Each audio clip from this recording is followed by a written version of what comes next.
Hey everyone, Nova Destruct Zero here. Just wanted to quickly go over my defense for this week and post that. I have in the first room Field Medic. I have Extreme Rogue, but without Nightcrawler, and this has been pretty solid when using Nightcrawler. Elsewhere, it still does require some attention, so I actually am pretty pleased with this this counter without Nightcrawler. If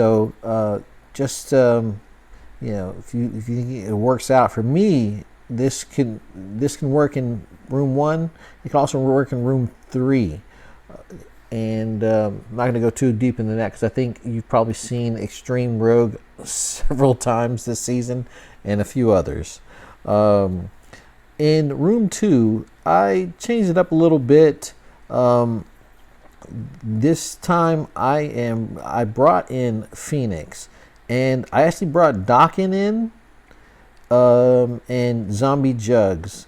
Zombie Jugs, of course, placed away from Old Man Logan, so that he doesn't get rewound if somebody brings new warriors. Not rewound, but trauma attacked by fire. Is it Firestar? Yeah, Firestar. With that opening ability. And so I put Phoenix there. Of course, she has the revive that she has. So, for example, if Firestar is able to delete her, in the first opening attack, she can still come back. But also, she has that special ability which can put everyone into stealth and clear off negative effects. Now, that's not going to apply to the trauma stun, but Dawkins does interact well with trauma stuns. I'm sorry, not with the trauma stun, but with stealth attacks. And just so, see if we can pull up Dawkins' ability really quick without having to go out. And so, okay, here you go. So this is Dawkins' passive here. So of course he has the ability to. It says, when this character or any non-protected mercs for money ally gains taunt, remove all negative effects from that character plus apply stealth. Now, of course, that says non-protector. Of course, that's a call out to Pandapool. And we look at further down, it says, while this character has stealth, gain 30% critical damage. While any mercs for money ally has stealth, they gain 30% crit damage. And so that, of course, includes Old Man Logan. So I'm just theorizing, hopefully, Phoenix can apply stealth early on to Dawkins. Old Man Logan can get a crit, a 30% crit damage with him being in stealth early on. So Gwenpool, of course, opens up. This is new warriors I'm talking about. Gwenpool opens up, and if you do the special ability with Gwenpool, it's going to pull on over and hit Old Man Logan, speeding him up, which of course is what I want. And you don't want to do that. So usually in that counter, people will do the basic first with Gwenpool, and then we'll do the Firestar ability attack with the trauma. So if that's the case, then like I said, it'll either kill Phoenix or make her really low, but she should still be able to get a turn in, and hopefully, just depending on how it works out, able to get an early stealth, or at least Dawkins can maybe put somebody in stealth, just depending on the choices of the opponent. Actually, you can never plan this stuff out, but you just want to contend for different things. And also, we've had quite a few different counters. Phoenix was used, first time I saw it, of course, with Juicy. And I considered it before that, but earlier on in the season, to be honest, the other options that we have been using are still better.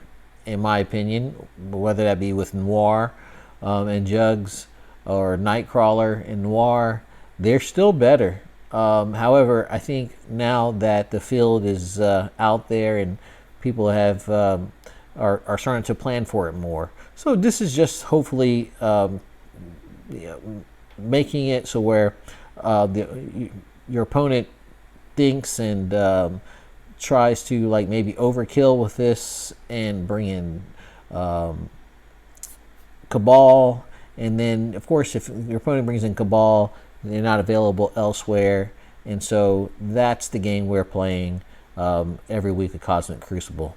We are all trying to make our opponents less efficient, make ourselves more efficient, and so hopefully this Phoenix Docking is a good throw off here instead of I know the common consensus is obviously to bring Deadpool.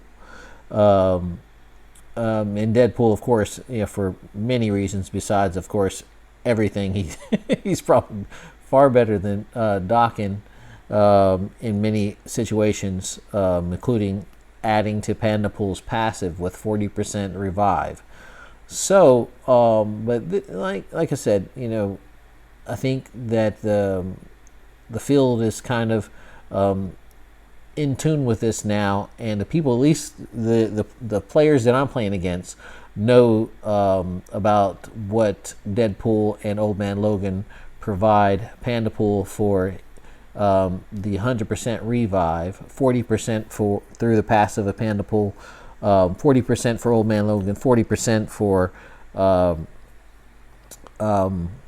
Deadpool, and then 20% Pandapool is bringing himself on his own passive. So that's 100%. And so the attack order obviously is going to be Old Man Logan or Deadpool, so, and then of course Pandapool you would kill last, unless of course you have a permakill like with several characters, obviously Weaver, Apocalypse, so on and so forth. But yeah, so just bring in Docking is a little change of pace, and we're going to see how my opponents respond to it. All right, and in stage 3, I did a variation of this in the last couple of weeks, taking it on and off, just kind of like conjuring it up, toying with it. And to be honest, I have pulled some pretty big teams, and so just wanted to kind of keep that up. I pulled Cabal and Apocalypse both, so you only get to use those power meta offense teams once, and so I think I actually brought one time I got a Cabal and an APOC and Emma against my Vol Skrull Nightcrawler combination. Now I did have Emma in that combination previously, and Dormammu. I had, instead of Nova and Korg, I had Dorm and Emma, and like I said, it just it did. And the ideal is to use the room's ability to some degree, which is, I still don't believe it's a huge assistance on defense, but it is something that adds for a little extra RNG, extra hits, and also bringing Nova and Korg. There's a lot on the field there that you have to worry about: stun, ability block, etc. And so like I said, hopefully we can draw some big teams with just some lazy thinkers. Sometimes we just like, I don't want to figure out this defense, and we're gonna bring in Cabal. Well, that would be great, because you're gonna need Cabal for another room, I guarantee it. And so hopefully that's what this defense will bring. And of course, we know that Scroll and Nightcrawler, they're relatively, and Nova are really, pretty quick. Fall, she, or they are relatively quick as well, but there's a lot of characters that are still faster. But you're going to have to bring somebody, a team that's fast and a team that can control a lot of different types of abilities and on the field. So that's I think that that leads for a lot of winning conditions. Involves, of course, ultimate revive is pretty cool, and you have Korg. Korg is there just to kind of pair with Nova and bring a little bit of a reflexive taunt, and also has that annoying factor of being revived anytime Nova does a basic.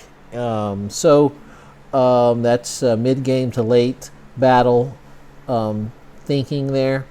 So, like I said, this hopefully this room is enough to confuse and disrupt my opponent. All right, and stage 4, nothing too flashy here. This defense has been running all current season of Cosmic Crucible. So Spider Society Black Knight, usually if you're not using Cabal or APOC, you're going to have to 2-tap this room. No frills there. I think we're all well versed on that team this season. Now, this is something that we haven't seen often, and I'm sure most people have not seen it. It's not on the MSF counter spreadsheet, but I brought full Black Order, not just Black Order Quicksilver, but full Black Order into Room 5. You have, of course, the Revive special rule there for villains. And so hopefully with this team we can just, like Infinity Watch, maybe not stop anybody, but just kind of draw out the battle a little bit, make it a little bit less efficient. I don't expect this to stop very many people, unless, of course, you waste a lot of your teams on other rooms and then come back and try to clear this with some junk. But this is Black Order. You know all about this team. I'm not going to waste a bunch of time explaining what Black Order does. All right.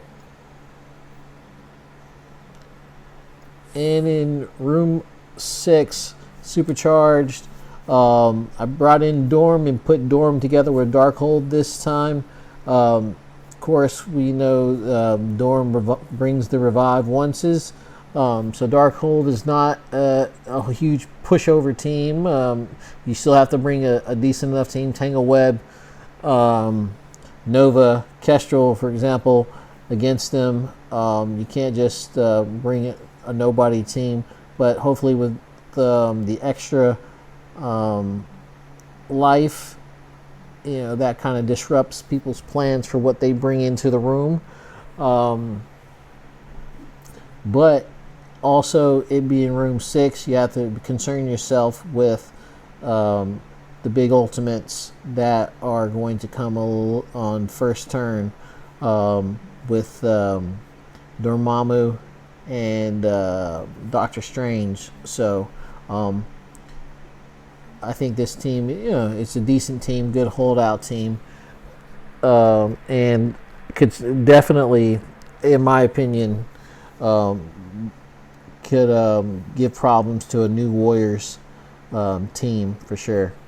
All right. Let's see here. Okay, and that is my defense. And for just to start off with, and of course we know that is subject to change. So round 2 and round 3, and usually I do change within the match, unless I'm really busy or something. All right, thanks for watching, you guys, for the quick little defense video, and Nova Destruct Zero out.